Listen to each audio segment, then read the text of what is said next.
You're watching TVC News at 7. In business now, Nigeria's electricity transmission network has collapsed again, throwing the entire country into a blackout.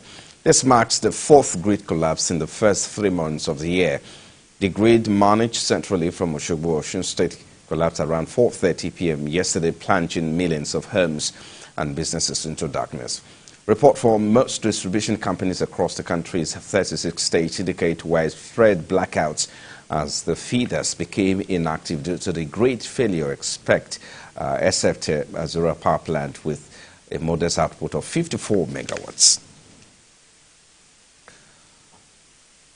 Meanwhile, the Honorable Minister of Power, Mr. Adeboye Adelebo, has affirmed the federal government's commitment to gradually offset the debt owed Nigeria's largest power generation company, Igmi Power, starting from April this year, while noting that constraints of gas supply and foreign exchange are also being tackled. This was made known during the minister's visit to the power plant as part of his strategic measures to strengthen understanding among stakeholders, offer robust support to players, and address the challenges in the sector with the overall aim of boosting power supply in Nigeria. While speaking on challenges of gas supply, the minister explained that engagements were held with the Ministry of Petroleum Resources and gas suppliers as part of measures to guarantee payment of debt and resolution of gas constraints. Sourcing has been a major constraint to effective maintenance and sustaining of the facility. Once I've seen what we have on ground here and the critical need for spares and tools for continuous maintenance, we'll be able to liaise with the Central Bank of Nigeria to prioritize FX allocation to the power sector. This will ensure that we're able to ramp up capacity in terms of generating output. It's not just specific to or peculiar to in the power plant. It is across all the generating plants. They need forex for them to be able to maintain the turbines and then replace the tools and the spares.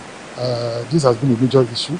I'm going to take a step to ensure I liaise with the foreign exchange authority, the Central Bank of Nigeria, to see how they can prioritize this allocation. The major challenges right now that we are facing are the gas availability. We don't have enough gas to run the full capacity of the plant, and this is, we are losing a lot of revenues. We are investing a lot in getting this unit. This is a 40 years old plant, requires a lot of efforts, a lot of investment to keep the units running and safe. And if you don't generate, you will have, big imbalance. Now, Nigerians have been urged to remain patient with the policies of the federal government as well as that of the Central Bank of Nigeria, as their policies targeted at cleaning up the economy to attract investors locally and internationally.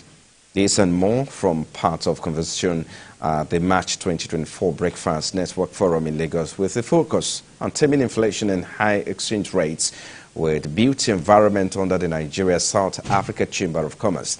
The Special Advisor on Economic Affairs, Office of the Vice President, Mr. Tope Fasua, says middlemen are responsible for the continued rise in food prices, which is fueling inflation in the country, thereby creating official shortages through the hoarding of essential commodities for profiteering.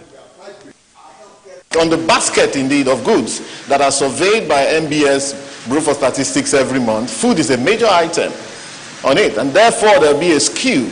Because indeed, it's a case of take it or leave it. People must eat. And indeed, you'll probably also find out that the farmers are not the ones making the money. Rather, it's the middlemen who buy from them. So, however, the good thing is that we're now getting more information, more data in terms of what's going on in that space. And with recent events, including the strengthening of the Naira, chances are that perhaps we'll be able to get inflation to start trending down. What we keep advocating is this. There must be a mechanism where a certain portion of the crude that is produced in Nigeria is dedicated to local refining. Outside of that, this crude oil that will be given to local refineries, first and foremost, must be sold in Naira. We are very particular about the role that maintenance can play in helping our economy out of the current doldrums. We all know what inflation is saying, high cost of doing business, high cost of the foreign exchange, etc. And working as members of, bringing together this strong panel that you have seen, we prefer solutions that would help our businesses, that would help the nation and help the economy. Let's head to stock market now. The market has witnessed another round of interest in securities by investors. Let's join Ifeon Ekop for a review of the market this week. The stock market closed the week Thursday in the positive territory as the government declared Friday as public holiday for Easter. The index of the market on Thursday rose by 0.27% to stress gains on investments. Pharmaceutical company Morrison recorded the highest percentage of 10, following investors' renewed interest in the stock.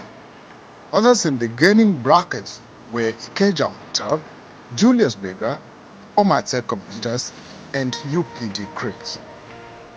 On the downside of trades were FCN Cocoa, ABC Transport, Guinea Insurance, NGX Group, and Charms. Some coded companies have published their full-year financial report for 2023. This weekend, we look at two big companies, MTN Nigeria and Dangote Cement.